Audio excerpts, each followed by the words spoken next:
Hi, I'm Laura from Meadowlark Violin, and today I'm going to show you how to tune your violin using a free tuning app and many of the possible tuning problems you may run into when you're first learning to tune your violin.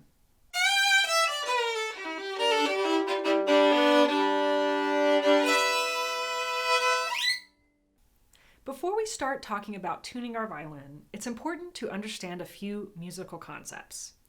The musical alphabet consists of the notes A through G. If you started with an A and went up to a G, and then kept going after that, the next note would be an A. It's the same pitch as the first A you started on, just 8 steps higher. We call that an octave. Now you can have lots of different A's. They're all the same note, just occurring at different frequencies or octaves. On your tuner, the octave in which that pitch occurs is notated by a little number next to the pitch. So you see, if I play my open A, that tells me I'm playing an A4. If I play the A that's an octave lower, that's known as an A3. The names of your strings and the octaves that correspond with those pitches are G3, D4, A4, and E5.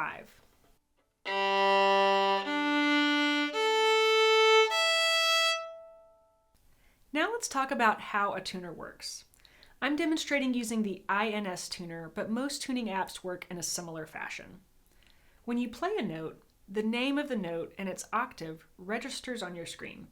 So you'll get a pitch and a number next to it. If the note is in tune, you'll get a green light. Now you'll notice there's a bar that moves across the screen. In some tuners, this bar is depicted as a dial or a light on the left or the right of the pitch.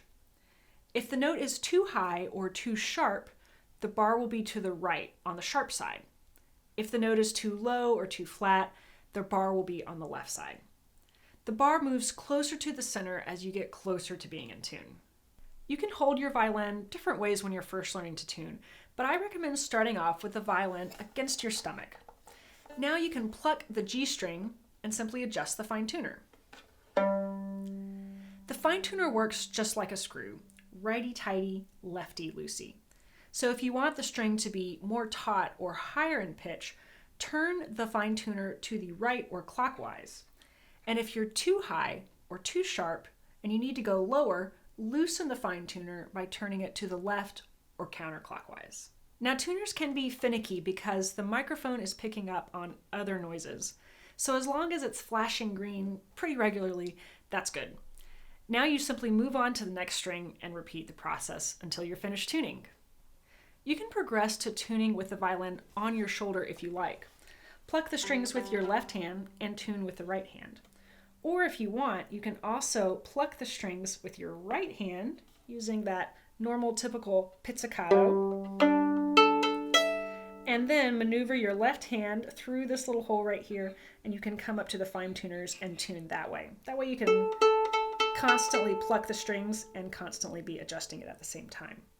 Now that's the basics of tuning, but it's not always that simple.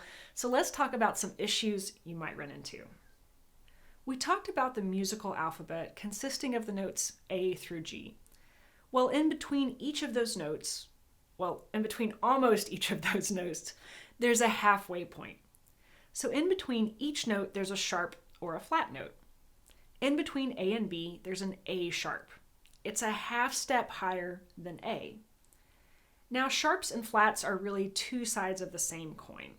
So a B flat is the same note as an A sharp. It's a half step lower than a B, which is the same as an A sharp. You're just thinking about it in different ways. So in between G and A, there's a G sharp or an A flat. Now, occasionally your string may be so flat, the tuner will actually show an A with a little flat sign next to it. Or if the A were too high, it might even register as a B flat, which is the same thing as an A sharp. It's important to pay attention to see if there is a flat or a sharp symbol next to the note name, because you could accidentally tune your A to an A flat. I've had some students occasionally show up to lessons with their violin perfectly tuned to an A flat. So as you're tuning, make sure you're not tuning to a sharp note or a flat note. Now, if your strings are close to being in tune, maybe a half step apart away or less, use the fine tuners on your tailpiece. If it's really out of tune, like more than a half step, for instance, if your A string is registering as a G, then you're going to have to use the pegs. There's a few tricks when it comes to using your pegs, so let's talk about it. Let's say my A string is registering as a G, so it's too low and it needs to come up quite a bit. Trace the string up to its peg. The A string's peg is on the top right.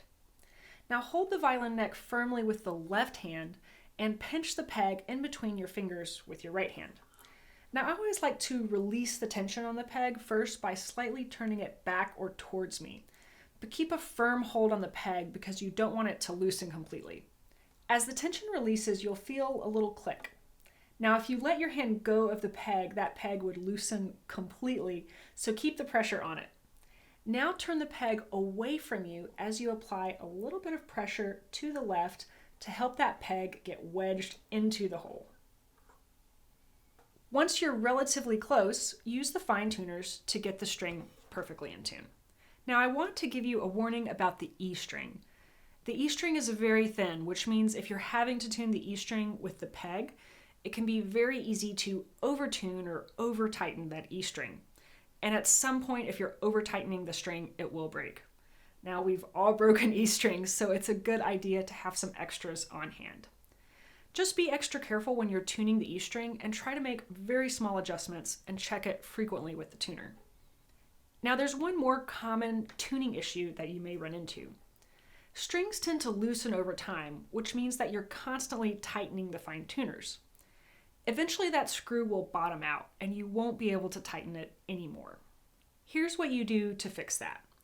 Loosen the fine tuner by turning it counterclockwise.